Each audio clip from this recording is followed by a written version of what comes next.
My Japan is more authentic than your Japan. I love Japan more than you. My Japan, I've had 20 years of experience to your puny, what, 7? 13 in Asia, yeah. Oriental Pearl. Yep. Nice China told you to take that name, right? Yes, because I'm promoting Shanghai over Tokyo, so you guys should take a trip to Shanghai. And we're going to get Paul on board too. He's going to accept the China money soon. We're going to make him a deal he can't refuse. My secret CIA ties won't allow that to happen. No, we'll pay you more than the Americans. China's got more money. Okay, let's talk off camera. Okay, good. What is good, everyone? Welcome to the channel. My name is Paul. I make videos about Japanese society, life, and culture from the viewpoint of a long-term foreign resident. I've been in Japan for over 20 years, and someone who's been in Japan for a number of years, not quite that long. Not 20 years. Not 20 years is my guest, Oriental Pearl, today. Hey, everybody. Thanks for having me on, Paul. She has not been in Japan as long, but she has also had the experience of living elsewhere. Yep. And we're actually walking through Yokohama Chinatown today. You know, fake China, right? There's a lot of Chinese people living here, but the food here is pretty fake. Right. The food is not quite authentic. So what I wanted to talk about today is the experience of coming to Japan after living in a different country, namely China, before, and also Taiwan as well, correct? For a short amount of time, yeah. So what is it really like? You know, a lot of my audience, they've moved to Japan, they've been here a long time, but it's probably the only foreign country they lived in. What was it like coming to Japan after living somewhere else, a different foreign country first? That's a great question.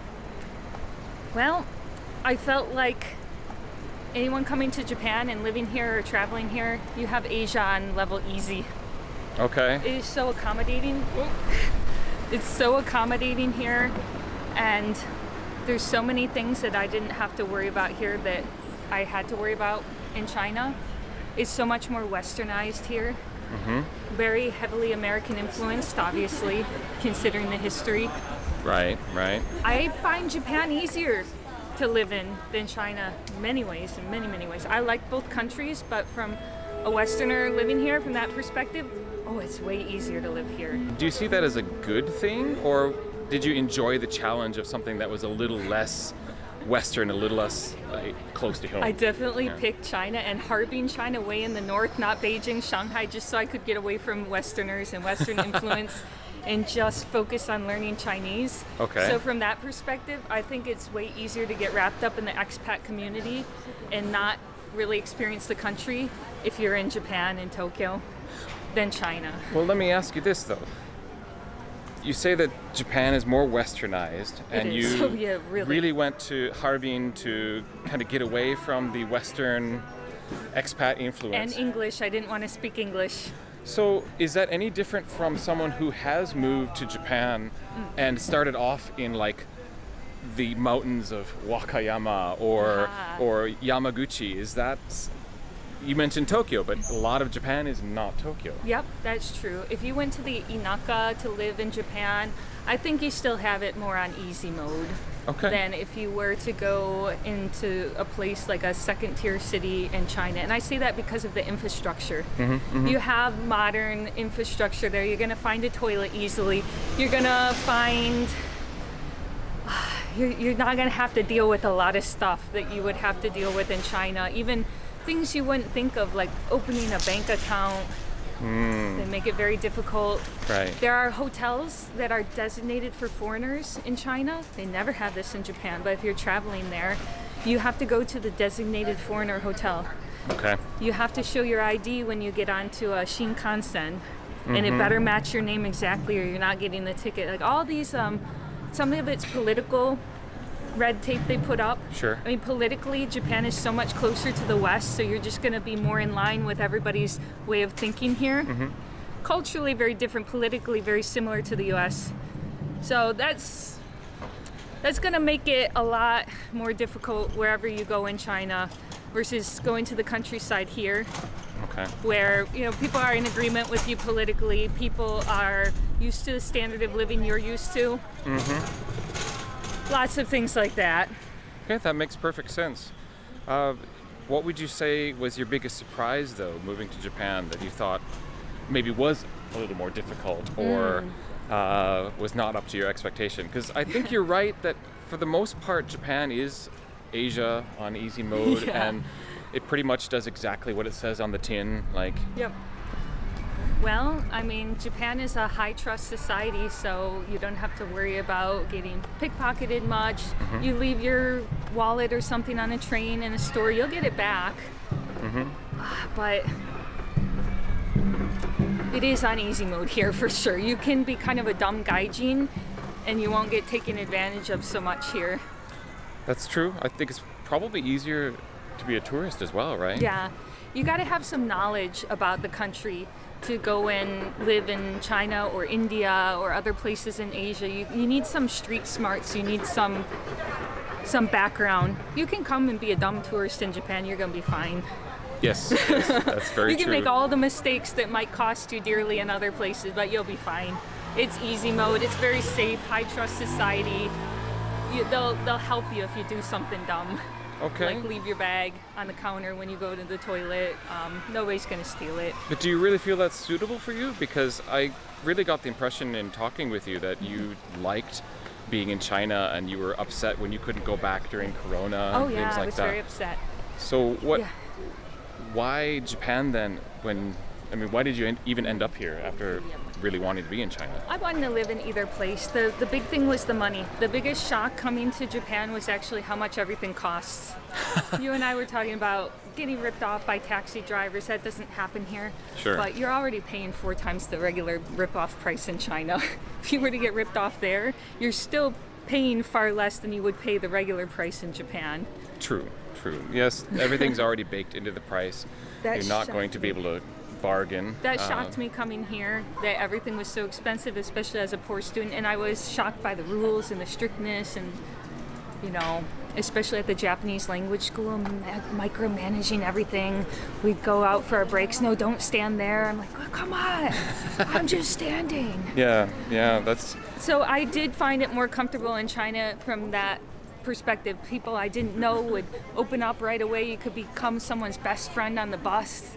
Okay. So easily. Talk to anybody. They'd invite you to their house for dinner. Met them on the airplane. Crazy stories that would never happen in Japan. So I like that. I like that a lot. Never happened in Japan. Again, I do think there is a difference countryside and city. Oh, okay. Like when you're out in the more rural areas, you can be in a restaurant and suddenly you're best friends with the people at the next table over. That's cool. It does happen, and certainly it's happened to me when I lived in the countryside. But I agree, where I am now, unless I have some other social obligation, like we're neighbors or co-workers or something, you don't end up just talking to people that you don't know. And it's really kind of sad, but it seems like Japan is even moving more and more to that. Yeah. Because of the automation in restaurants where everyone orders with a tablet. I just ran you into a pole. That's Sorry okay. about that. That's why I like to come here, and where my channel was kind of started was here because I just want to chat with strangers. I just want to have a funny conversation with someone I didn't know. It's a little harder to do with Japanese staff. It's all business. This is the price, here, pay it. I don't want to make small talk. Well, do you find that coming here and talking to the Chinese diaspora who are in this area, are they still very Chinese, or have they become like Japanized by being here? No, they're very, very Chinese. Very Chinese, okay. Yes, they have their own community. Some people here that work don't speak Japanese at all. I've definitely noticed that. So I've been in some of the restaurants where the only functional language was point at the menu. Basically, we couldn't. Japanese and English both didn't work. Probably famously, the Chinese residents in Japan, it's one of the oldest foreigner community in Japan. And this Chinatown, and also ones in Kobe and out in Nagasaki, this for example. This has been here since the 1880s. I didn't realize that. Yeah, it's actually, it started mostly as a place for where Chinese who were living here and working. This was the area that they settled and lived, which I think is the story of many Chinatowns everywhere. It's just in more modern days, it's become, a tourist destination for many Japanese, and mostly Japanese. You don't see a lot of foreign tourists here because most people don't come to Japan to go to Chinatown, right? That's a little bit weird. But you mentioned that the Chinese community still remains very Chinese in many respects? It does, because there's so many people here that there's not always a need to integrate. You can work at some of these shops with very limited Japanese language ability, but that's kind of the same for us. Can we go this way? Sure. It's kind of the same for us, Americans and Westerners, though there are very few of us. When we talk about foreigners in Japan, it's a little bit silly to talk about people like you and I, because we're almost non-existent. We're a minority within the minority. We might stand out, but there's really very few of us. Yeah, it's hard for people to integrate into the community, even for Westerners. But since there's almost 1 million Chinese people, probably last time I checked, almost 800,000 Chinese immigrants are living in Japan. They're the biggest group. They have a lot of choices for making friends with or Chinese people. They don't always need to integrate. Sure. But the last time I checked, it was like almost 800,000 of the permanent residents and people living in Japan as foreigners were Chinese. Next was Korean, like 550,000 or so. This was from a few years ago. And then Vietnamese is the upcoming foreign group. There's like over 400,000 of them. And no point of that on that list were there Americans, British, Canadians. We're like such a small group. And even the Americans who are on the list, there's a huge number of them who are military. Half of them are military related, and they don't even stay that long. Most of them. Some do, but most of them, when I see those videos online about some foreigner who's visibly foreign does something rude, it's like a minority within a minority. It's not causing the friction between Japan and the rest of the world in this political climate where we've just got a new prime minister that's she's a hardliner. That is coming more from the issues between Japan and its neighbors than anything to do with us. So I always found those videos very annoying. Just why latch on to this topic that is foreigners really... are causing problems in Japan, but what are we actually talking about? Yeah. The actual problems are more about people opening businesses here. Chinese people opening businesses, and there's some competition with the local Japanese businesses, some animosity. Also, people changing their citizenship to Japanese, usually from Chinese to Japanese, and then trying to change the way things work here politically. That makes people mad, and that has nothing to do with any of the stuff that's really talked about on the internet. Well, right. The reason is likely because you mentioned we are the visible minorities, right? It makes for a good video, doesn't it? Yeah. Because you can't really tell when you see people on the street who's the foreigner, who's not. They blend in much better than we do, at least. When you hear them talk, it's obvious, but it makes for a good video when it's someone who's visibly foreign. Sure. That's just how the algorithm works, doesn't it? Would you say that you've noticed any difference, though, in treatment of yourself or anyone around you for being foreign in this current climate of this way. Foreigners are the idea that foreigners are being a problem in Japan, etc.? No, I haven't. Have you? No. Okay. No, not at all. I didn't notice any difference. But we're not the kind of foreigners that get the flack. Sure. I do think Japan has a double standard for Western foreigners and other Asian countries, and we do get a lot of undeserved benefits or undeserved trust just because we're from a country that Japan has a good impression of.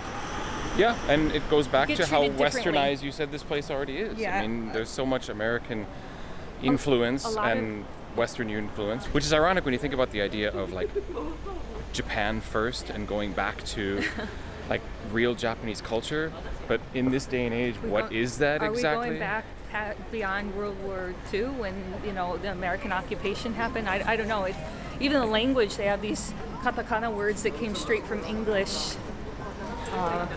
You were talking very about Americanized. You were talking about this earlier, how in China they resist Western words, and it's a political point. Yes. It's funny because when I was in China many years ago, my friend was pointing out how they don't take the syllables of McDonald's and turn it into something they actually have to come up with a set of Chinese characters that fit. But even more words like Christmas. It's Kurimasu here in Japan that's been Americanized. It's Kurimasu in South Korea that's been Americanized. North Korea and China hate all Western words. They don't want English to be a part. It's loosening up, but really through the 70s, 60s, 70s, and 80s, super anti-American. You take a word like Christmas, they'll change it to 圣诞节, completely different, all in traditional, regular characters. It's very interesting. And you compare that to Taiwan, they have a lot more Americanized words. Sure. One word was mayonnaise. Sometimes, like in Taiwan, they're more likely to call it mayonnaise or something similar. And what was it in China, mainland China? Something like 蛋黄酱, something. sounds just like mayonnaise. But that's just a point. Like you take the word soccer, in Japan it's saka, in Korean it's more like saka, same thing. In North Korea and China they'll call it something completely different just to spite the West. And I thought that was cool actually. I'm like, I want the pure Chinese language. I don't want any of these Western words. I'm learning another language. Words. Well, there are Japanese who are on board with that idea in a way, because a few years ago there was this guy who brought a lawsuit against NHK, and his lawsuit was claiming that he doesn't understand the news broadcast because there's too many loanwords. He wanted them to go, like NHK, the national broadcaster, should go back to using pure Japanese. Right. It's interesting. And they do that in China. Like they'll take soccer and make it 足球, literally foot and ball, football. Bluetooth, 蓝牙, Bluetooth. Really? Yes. Okay. For people to say, bring Japan back to Japanese, I mean, what are we going to do? Get rid of the katakana words? Like, Japan is the most heavily influenced country in Asia, perhaps, heavily influenced by the West. What I think they mean, and I think Westerners, when they repeat those points and say keep Japan Japanese, they want other foreign culture out. Keep the Western culture, but they don't want other foreign culture to enter. So it's really that divide of like other Asian countries or Western U.S. that kind of thing. Exactly. Well, getting Indian back to culture or Vietnamese culture, Cambodian culture, they don't want, the people that are promoting that are a bit contradicting themselves because Western culture is all over here and they have no problem with that. And that's... Well, how does that now translate with the kind of sentiment that's out there towards foreigners, and we're specifying not Western foreigners in the sense. It's such a clumsy word, foreigner. It doesn't differentiate between resident and non-resident and like, are you from Asia or Europe or whatever? I felt the same way in China because when I was in China, I was with the Japanese foreigners. We were in the same group. Now that I'm in Japan, I'm with the Chinese foreigners. We're in the same group. I'm like, we're not the same people at all. It's just a very clumsy word, like you said. Gaikokujin, just outside country person. What gaikokujin? What does that actually mean?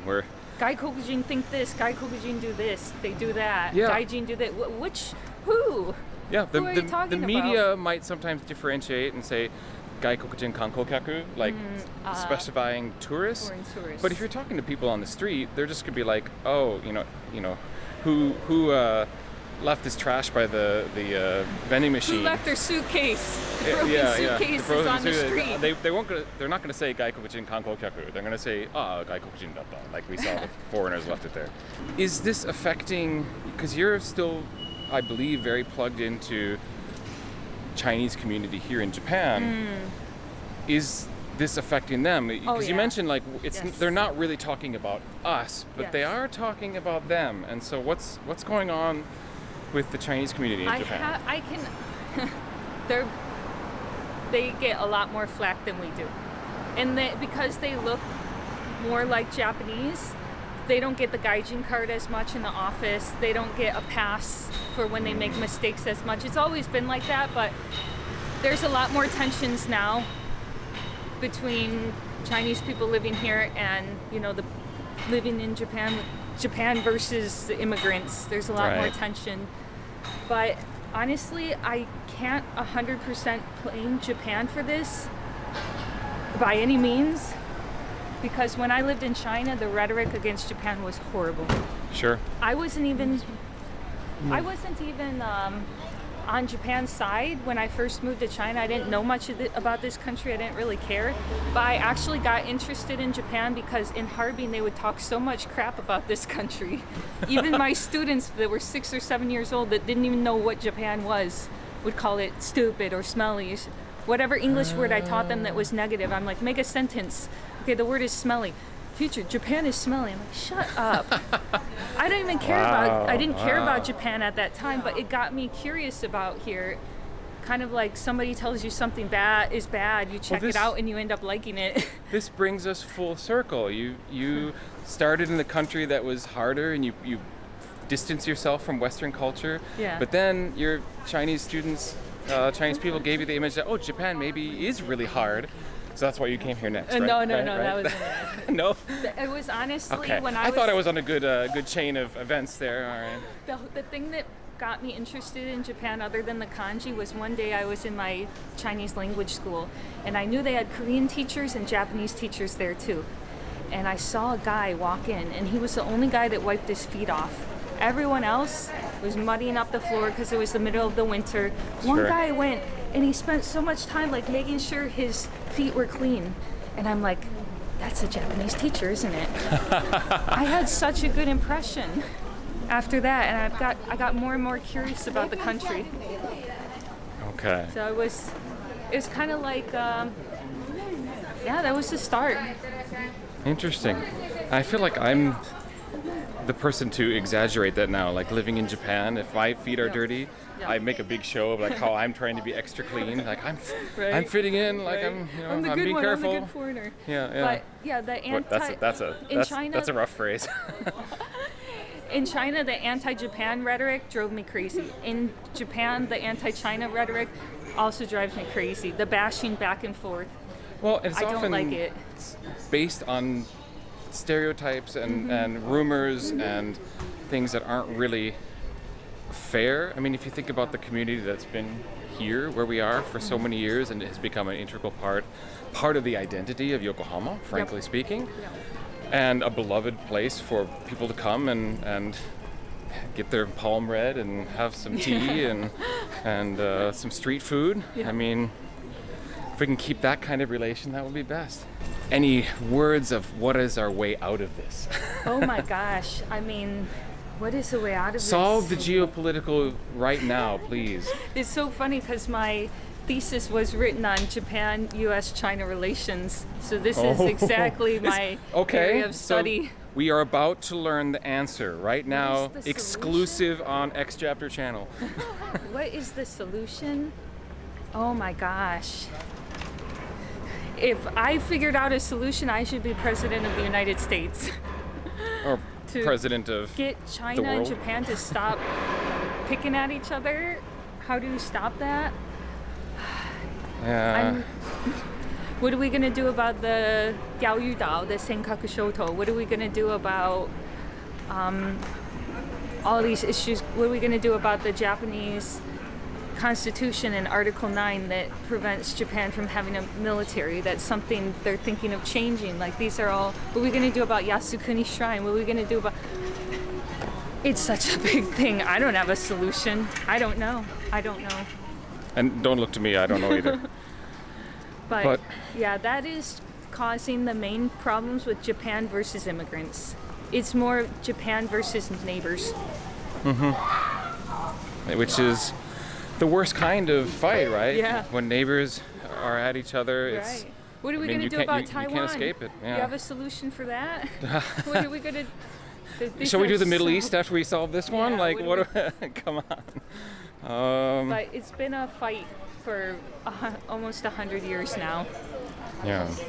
And there's a lot of wounds and a lot of bad mouthing on both sides, and a lot of cover-ups, but a lot of bringing up stuff. Or, this generation in China right now dislikes Japan more than their grandparents who actually went through World War II. I put that in one of my papers in China, and I got a D. I'm not supposed to say that. That goes against the propaganda goals, he right? didn't tell me why he gave me a D. I bet the teacher would probably say it just wasn't well researched. I don't know, but these Maybe. are things you can't really talk about. But that's one thing I love about being here is if I do a video about a topic that's positive or negative about Japan, nobody's ever going to come for me. The police will not show up at my door. I will not get talked to at the Koban. So that's one thing that you will never have to worry about as a foreigner living here in Japan. You could protest on the street, you'll be fine. You could join a protest or film a protest and you'll be fine. That was my biggest shock going to China. There were a lot of protests over the Senkaku Shoto. First day I was there, those islands, they were doing anti-Japan protests, and I was like, wow. And my boss told me, do not film or take pictures of the protest. We had a teacher do that last week. He got detained. Even if you take a photo of it, yeah. Yeah, But- the crackdown on any kind of media that could look like dissent or But they were all in unison Harmful. over that, and I think Sure. the government was well, they were letting okay it. with those yeah, they were letting it protests. happen. Like if it's a protest like that, maybe it'll be adding allowed to the continue. fire, adding fuel to it a bit too. Right. But as a foreigner, you have to be a lot more careful there. Well, I guess sure. we can start off just by saying. But China's still cool. And if Yeah. you do have a chance to visit there, sorry, I love Japan. Way more to see in China.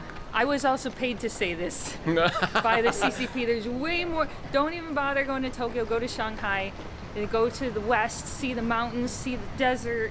It's beautiful. All right, that's my Okay. paid advertisement. All right. Well, as a No, it really is though. Actually, travel there is a lot more interesting. yeah.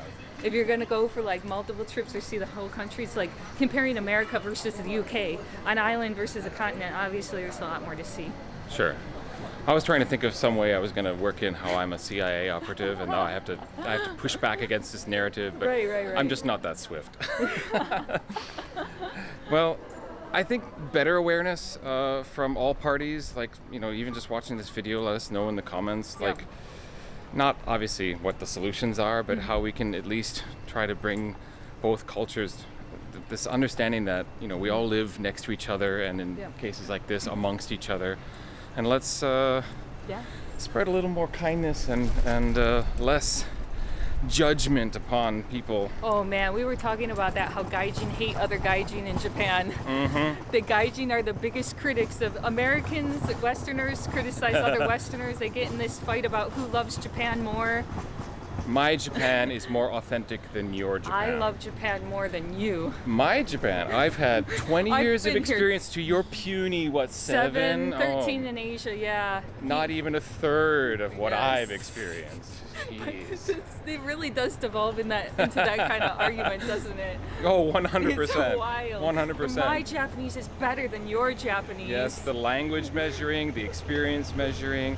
Like, I did this super obscure hobby that even Japanese people don't know. I did yabusame. Did you do yabusame? If you didn't do yabusame in Kyudo, do you even like Japan? Do you even live there, bro? I have to say the expat community in China is not that toxic. Oh, really? The expat community in Japan is way more toxic. I'm just talking about the foreigners like us, the Westerners that live in China. They don't get into these stupid arguments of who loves the country more. Okay. Like maybe people are way more protective of Japan than they are of China. That makes a lot of sense. That makes a lot of sense. Yeah, especially the anime crowd, the manga crowd, the Don't say the anything otaku bad about crowd. Japan. Yes. They get so defensive and I love Japan more than you. And nobody really does that in the expat community in China. Like, I love China more than you. I think we've covered a lot and a Yeah. lot of ground. I think we got our steps in today. We did. Thank you for coming along. Hey, and thanks for meeting with me. it was a real pleasure. It was fun. We actually sat in a Vietnamese cafe for probably an hour Yeah, and we just didn't even have Chinese stuff here. yeah, What happened? Well, that was actually my thought. Like you were going to point out some of the authentic places. Well, Oh, there's next only time. like 2. Only 2. All these are made for Jap. I mean, look at all the little plates there. Little plates is not Chinese culture. They don't give you little plates in a teishoku. There's no teishoku in China. No combo meal. You just get one plate of food and you share it with people. How about that's fake. tabe hodai? Do they do tabe hodai in China? The A little all you bit. can eat? Buffets a little bit. But this is all for Japanese tourists, which is fine. Mm-hmm. Doesn't taste bad. It's just not authentic. right? That's one of the interesting things about going to Chinatowns in different parts of the world. Like if you go to Singapore Chinatown, there's so many Chinese there. Like there is the tourist kind of quadrant. Yeah. But then you have the like the traditional Chinese medicine shops there that are, you know, have all the scary looking voodoo stuff in them, and you don't find that at all here. I don't think there's some good tea shops here where you can buy like pu'er tea and oolong tea, but